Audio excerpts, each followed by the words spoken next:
টানা অবরোধে বিপাকে পড়ছে সবজি চাষিরা। পণ্যবহী যান চলাচল কমে যায়, মাঠে নষ্ট হচ্ছে কৃষকের ফলানো শাকসবজি। দূরের জেলায় বাজারজাত করতে না পারায় প্রতিদিন ক্ষতি হচ্ছে লাখ লাখ টাকা।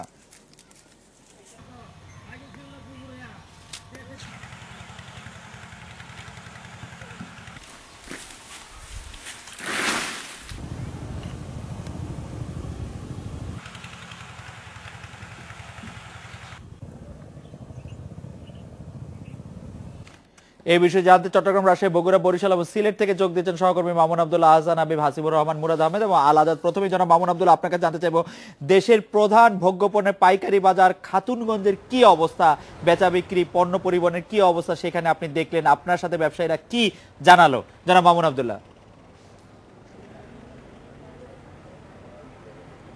আসলে আজকে দুপুরও আমি ব্যবসায়ীদের সঙ্গে কথা বলেছি এবং গত কদিন ধরে আমরা খুব ক্লোজ নজরদারিতে ছিল আমাদের চট্টগ্রামের পণ্য বাজার পরিস্থিতি। কারণ খালেদ ভাই, আপনার মাধ্যমে দর্শকদের জানিয়ে রাখতে চাই যে চট্টগ্রামের চাকতাই খাতুনগঞ্জ হচ্ছে দেশের সবচেয়ে বড় পণ্যের পাইকারি বাজার। এখান থেকে সারা দেশে পণ্য সরবরাহ করা হয়। আমদানিকৃত পণ্য প্রথমে খাতুনগঞ্জে মজুত করা হয় এবং তারপর দেশের বিভিন্ন জায়গায় নিয়ে যাওয়া হয়। কিন্তু খাতুনগঞ্জের ব্যবসায়ীরা যেটা বলেছেন যে বাহির দিক থেকে বুঝে উপায় নেই যে খাতুনগঞ্জের ব্যবসা কার্যত বসে গেছে। অর্থাৎ ব্যবসায়ীরা যেখানে প্রত্যেক দিন 100 থেকে 120 কোটি টাকা লেনদেন করত, সেই লেনদেন 40 থেকে 50 কোটি টাকায় নেমে এসছে। এছাড়া সবচেয়ে বড় সমস্যা যেটি হচ্ছে যে যার যার গুদামে যেসব পণ্য আছে সে পণ্যগুলা মজুত পড়ে আছে। কারণ যে পরিমাণ ট্রাক প্রত্যেক দিন খাতুনগঞ্জ থেকে পণ্য নিয়ে দেশের বিভিন্ন অঞ্চলে যাওয়ার কথা, সেই ট্রাকগুলো আসছে না। অর্থাৎ প্রত্যেক দিন তারা যেটি বলেছেন 1000 থেকে 1200 ট্রাক চট্টগ্রাম আসতো এবং তার মধ্যে বেশিরভাগই ট্রাক পণ্য নিয়ে দেশের বিভিন্ন অঞ্চলে যেত। এখান থেকে যেত চাঁদপুর, নোয়াখালী সহ এই চট্টগ্রামের আশেপাশের জেলাগুলোতে যেত। কিন্তু যেহেতু বিরোধী দলের হরতাল এবং তার পাশাপাশি অবরোধ, টানা অবরোধের কারণে স্বাভাবিক পণ্য পরিবহন হচ্ছে না, কারণ ট্রাকগুলো আসতে পারছে না। যে পরিমাণ ট্রাক আসার কথা তার অর্ধেক ট্রাকও আসতে পারছে না এবং যেতেও পারছে না। এই কারণে তাদের পণ্য বিক্রি কমে আসছে। অনেক ক্রেতা সাধারণত পণ্য বেচা কেনা হয় টেলিফোনের মাধ্যমে তারা যোগাযোগ রাখছেন, কিন্তু পরিস্থিতি স্বাভাবিক না হয় তারা পণ্য ক্রয়ের কোনো আদেশ দিচ্ছেন না। অর্থাৎ তাদের গুদাম থেকে কোনো পণ্য যাচ্ছে না। এই পণ্য না যাওয়ার কারণে স্বাভাবিকভাবে ব্যবসায়ীরা বড় ধরনের একটা লোকসানের মধ্যে পড়েছেন। জনাব মামুন আব্দুল্লাহ, ঢাকায় আজ সবজি, ডিম, মুরগির দাম যেগুলি মানুষ প্রাত্যহিক জীবনে খাওয়া দাওয়ায় মধ্যবিত্ত ব্যবহার করে, সেগুলিতে অবরোধের প্রভাব আমরা দেখতে পাচ্ছি। চট্টগ্রামে কাঁচা বাজারের পরিস্থিতি কি আপনি যদি খুব সংক্ষেপে বলতেন?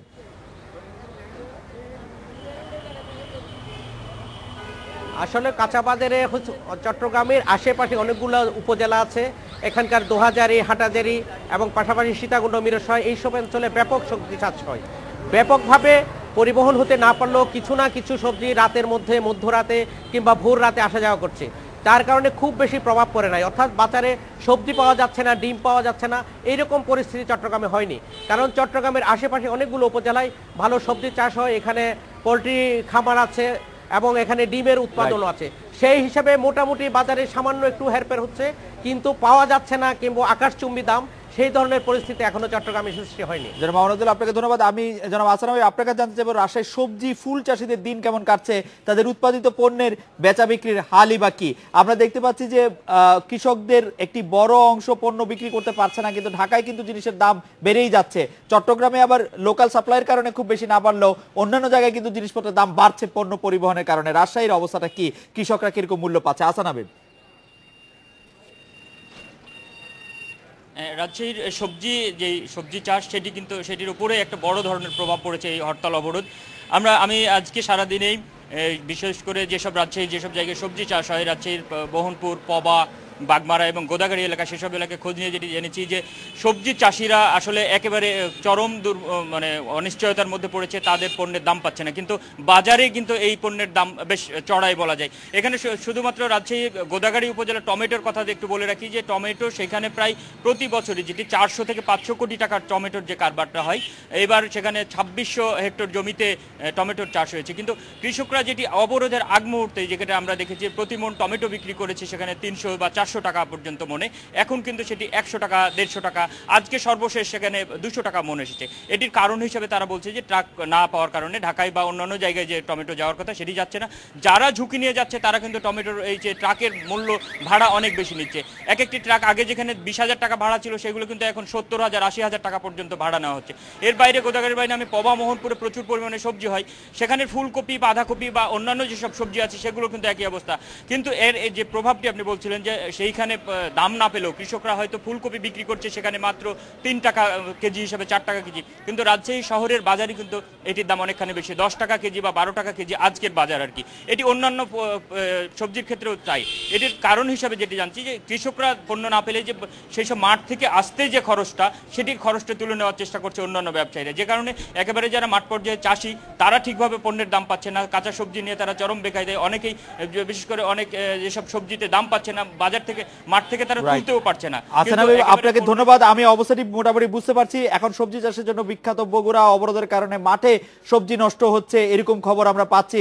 হাসিবুর রহমান বিলু, আপনাকে জানতে চাইবো যে অবরোধ নিয়ে বগুড়ার চাষিরা কোনো ধরনের প্রতিক্রিয়া জানাচ্ছে কিনা, চাষিদের কোনো প্রতিনিধি বা কোনো মুখ আমরা দেখতে পাচ্ছি কিনা, মুখপাত্র দেখতে পাচ্ছি না যারা এই ব্যাপার নিয়ে কথা বলছে, অবরোধ নিয়ে তাদের প্রতিক্রিয়া আমরা জানতে পারছি কিনা, জনাব হাসিবুর রহমান। খালেদ ভাই, আমি গতকাল উত্তরাঞ্চলের অন্যতম বড় যে সবজি বাজার মহাস্থান হাট সেখানে আমি গেছি। চাষিদের কোনো প্রতিনিধিত্ব ওইভাবে না থাকায় তাদের আসলে সংখ্যাগরিষ্ঠ লোকজনের কোনো বক্তব্য আমরা পাইনি। তবে একটা উদাহরণ আমি আপনাকে দিলে হয়তো একটু ধারণা হতে পারে যে সবজি চাষিদের কি অবস্থা। আমি একজন আলু বিক্রেতার সাথে কথা বলেছি, একজন চাষির সাথে কথা বলেছি। তিনি 200 টাকা মন দরে মহাস্থান হাটে আলু বিক্রি করেছেন। যে আলুর প্রতি কেজি তাদের উৎপাদন খরচ এসেছে 10 টাকা, তারা বিক্রি করেছেন 200 মন 1 মন আলু 160 টাকায়, অর্থাৎ 4 টাকা মন। আর আমি একটু আগে কৃষি সম্প্রসারণ অধিদপ্তরে গিয়েছিলাম, তারাও আমাকে যেটা জানিয়েছেন যে সরকারি হিসাবেই বলা হচ্ছে যে লাল আলুর উৎপাদন খরচ 7.5 টাকার মতো, সেই আলুর এখন বাজার দর 5 টাকারও কম, 4 টাকা 4.5 টাকা এরকম। আর কপির কথা যদি বলেন, বাঁধাকপি এবং ফুলকপি, আমাদের সহকর্মীর একজন আত্মীয় গতকাল 8টি বাঁধাকপি কিনেছেন প্রায় 8 কেজি ওজন 10 টাকায়। আর সব মিলিয়ে কিন্তু সবজি চাষিদের খুবই দুরবস্থা। কিন্তু যারা আবার শহরে নিয়ে এসে বিক্রি করছে তারা কিন্তু কিছুটা দাম পাচ্ছে, যেটা মহাস্থান হাটে 3-4 টাকা দাম, সেই জিনিসই কিন্তু বগুড়া শহরে এসে 12-13 টাকায় দামে চলে আসছে কোনো কোনো সবজি। আর একটা বিষয় দাঁড়িয়েছে যে সবজি চাষিদের যে উৎপন্ন যেসব সবজি, আমাকে এই তথ্যটা যদি দিতেন, বিলু ভাই আমাকে যদি এই তথ্যটা দিতেন, মহাস্থান হাট থেকে বগুড়া শহরের দূরত্ব কতখানি? 13 কিলোমিটার? কতখানি দূরত্ব? বগুড়া মহাস্থান হাট থেকে কিন্তু বগুড়া শহরের যেটা সবজি বাজার সেটার দূরত্ব আসলে 13 কিলোমিটার। এই 13 কিলোমিটারের ফলে দাম আসলে 3-4 গুণ হয়ে যাচ্ছে। বিলু ভাই, আপনাকে অনেক ধন্যবাদ। আমি বরিশালের খুব সংক্ষেপে বরিশাল থেকে জানতে চাইবো যে বরিশালে কৃষি ও চিংড়ি হ্যাচারি খাতের উপর অবরোধের প্রভাব কি, জনাব মুরাদ আহমেদ। ধন্যবাদ খালেদ ভাই। সেখানে বরিশালে মূলত চিংড়ির হ্যাচারি যেটা রয়েছে, আসলে এটা বরিশালে না, এটা বাগেরহাটের দিকে চলে গেছে। বরিশালে যে বরিশাল বিভাগের অন্যান্য যেখানে রয়েছে সেখানে আসলে এখন পর্যন্ত এটি মার্কেটিং পর্যায়ে আসেনি। আর সবজির কথাটা একটু আমি বলে নিই খালেদ ভাই, এই জন্য যে বগুড়া এবং রাজশাহীর যে কথাটি শুনেছি তার উল্টো চিত্র বরিশালে। বাইরের থেকে কোনো সবজি না আসায় এখন কিন্তু বরিশালের যারা কৃষক রয়েছে তাদের হাতে নিয়ন্ত্রণ হচ্ছে বরিশালের বাজার। কৃষকরা বরিশালের যে মার্কেটিংগুলো এখন তারা করছে, নৌপথে তারা ইজিলি তাদের পণ্য নিয়ে ঘাটে আসছে এবং এই পণ্যগুলো বিক্রি করতে। তারপরেও তারা যেটি বলে বেড়াচ্ছেন যে তাদের লোকসান হচ্ছে উৎপাদন খরচ বেশির কারণে, কিন্তু মাঠ এবং বাজার জরিপ করে যেটা দেখা যাচ্ছে যে এই প্রথমবারের মতো বরিশালের চাষি যারা রয়েছেন, প্রান্তিক চাষি পর্যন্ত যারা রয়েছেন, তারা কিন্তু আলোর মুখ, একটু লাভের মুখ দেখছেন। কেননা প্রতি বছর এই সময় উত্তরাঞ্চল এবং পশ্চিমাঞ্চল থেকে সবজিগুলো বরিশালে প্রবেশ করত এবং বরিশালে যে সবজি উৎপন্ন হতো সেই সবজি দামে মার খেত। এই হচ্ছে বরিশালে এই অবরোধ। মুরাদ আহমেদ নতুন তথ্য শোনালেন আমাদেরকে, মুরাদ আহমেদকে ধন্যবাদ। আমি একটু জনাব আলাদাত আপনাকে জানতে চাইবো যে অবরোধে সিলেটের কৃষক দিনমজুরদের জীবন কিভাবে কাটছে, ফসল বিক্রি ঠিকঠাক আছে কিনা, মজুররা কাজ পাচ্ছেন কিনা, জনাব আলাদাত।